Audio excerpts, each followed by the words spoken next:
Hi friends, మీకు ఈ video నచ్చితే లైక్ చేయండి, సబ్స్క్రైబ్ చేయండి. రాజ్ తన కారును నడుపుకుంటూ వస్తూ ఉంటాడు. ఇంతలో సడన్గా తన కార్ని అయితే ఆపేస్తూ ఉంటాడు.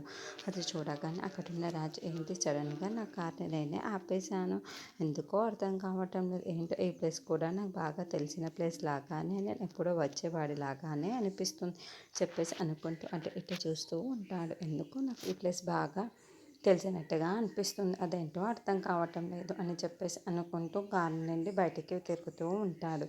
ఇంతలో ఇల్లుని చూసి, ఏంటి ఈ ఇంటికి నాకు ఏదో సంబంధం ఉన్నట్టుగా అనిపిస్తుంది, ఈ ఇల్లు నాకు బాగా పరిచయం ఉన్నట్లుగా, ఈ ఇంట్లో నేను ఉండేవాడిలాగా అనిపిస్తుంది, ఏంటో అర్థం కావటం లేదు, ఒకసారి లోపలికి వెళ్ళి చూద్దామని చెప్పేసి అలా లోపలికి వెళ్తూ ఉంటాడు.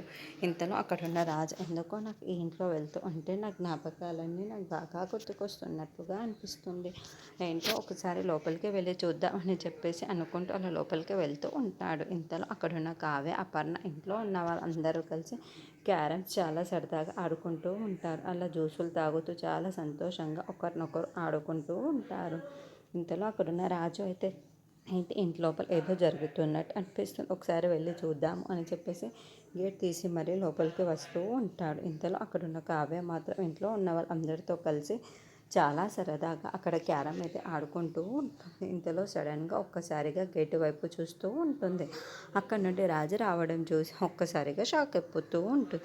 అపర్ణదేవి చేతుల్లో ఉన్న తన చేయిని వెనక్కి తీసుకొని ఒక్కసారిగా షాక్ అయిపోయి అపర్ణదేవికి రాజుని చూపిస్తుంది.